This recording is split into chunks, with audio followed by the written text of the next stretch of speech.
Hello, my name is Michele Colli. I'm a digital production specialist at Force Technology, and my goal is to improve production companies improving their performance. Maintenance started becoming very interesting for production companies around 20 years ago when we figured out that maintenance costs represent usually between 15 and 40% of all production costs.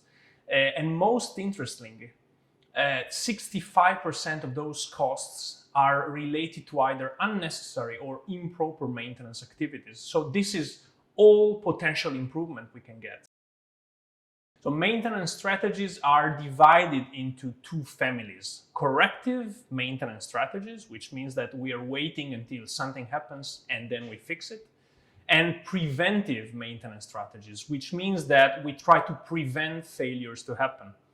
If we think about the corrective maintenance strategies, then we have deferred maintenance strategies and immediate maintenance strategies, which means that either we do not have any protocol to follow if something happens, so we wait until a problem happens and then we figure out how to solve it, or we have a specific protocol to follow for every specific failure which could happen. If we think about the preventive family, then we have three different maintenance strategies. We have first time-based maintenance, which means that we have a specific schedule that is telling us when we have to inspect some equipment or specific components, what we have to do in case we find something, and when we have to substitute some components, like think about your car. There are some positives and negatives here. The pro is that it's fairly cheap to execute, but at the same time, the risk is that we are performing either too much maintenance. For instance, we are using our equipment in a very good location with clean air and with low speed. So we could actually prolong the time interval between maintenance interventions.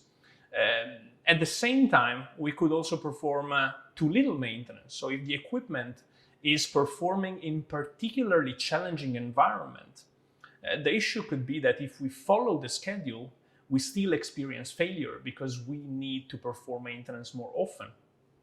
How do we deal with this? Well, the next maintenance policy is called condition-based maintenance, which means that we add sensors on the equipment in order to be able to understand when the equipment starts performing not optimally, when we have some anomalies. And in this case, we go inspect and substitute the components we need to substitute. So we optimize our maintenance interventions. Built on top of that, there is the most advanced maintenance strategy, the predictive maintenance strategy, where we still rely on the data we collect from the equipment. We analyze all this data until we recognize what are the data patterns that are leading the equipment towards a specific failure. Based on that, and based on a large amount of data, we will be able to forecast when specific typologies of failures will happen and act accordingly. Well, let's say that maintenance strategies have different potentials on one hand, but also different running costs on the other hand. For instance, if we think about corrective maintenance, well, corrective maintenance is just about waiting until something happens and then acting. And of course, here the problem will be related to the downtime that we experience on the equipment because while we are fixing it, the equipment cannot run. On the other hand, it's very cheap to execute.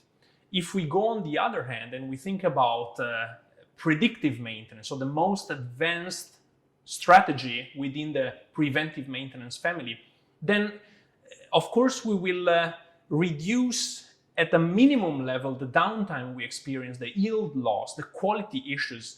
But on the other hand, in order to run this maintenance strategy, we need to install sensors, we need to collect data, we need to analyze data, to have software that are able to analyze data. So the running costs of this policy will be very high.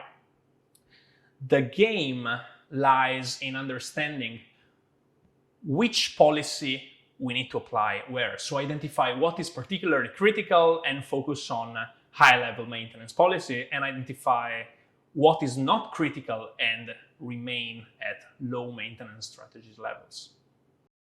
Well, when we help our customers in choosing the right maintenance strategy for them, we go through three main steps. Number one, we want to identify what is the critical equipment out there.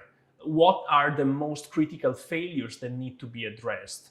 Where are they located? On which components? And we do that using a very well-known tool within the maintenance domain called FMECA, so Failure Mode and Effect Criticality Analysis.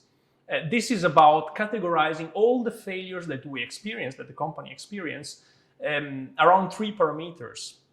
The severity of the failure, so when this particular failure happens, how much damage is it providing the company? Number two, the occurrence, so how often this type of failure is experienced by the company on that specific type of equipment. And third, the undetectability. How difficult, how challenging is to understand that that failure has happened. Is it clear when that failure has happened, or is it very difficult to detect that that specific failure has happened on our equipment? So by detecting these three, by assessing these three parameters, we can prioritize the most critical failures and decide to focus around them.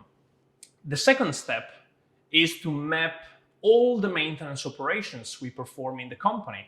For instance, maintenance inspections. What are the sub-tasks that we perform when we inspect our equipment?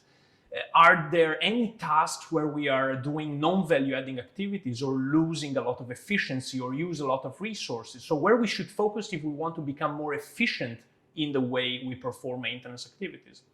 And the third point is to perform a maintenance cost analysis. What does it mean? It means that we have to map very clearly what are the costs related to failures and related maintenance activities.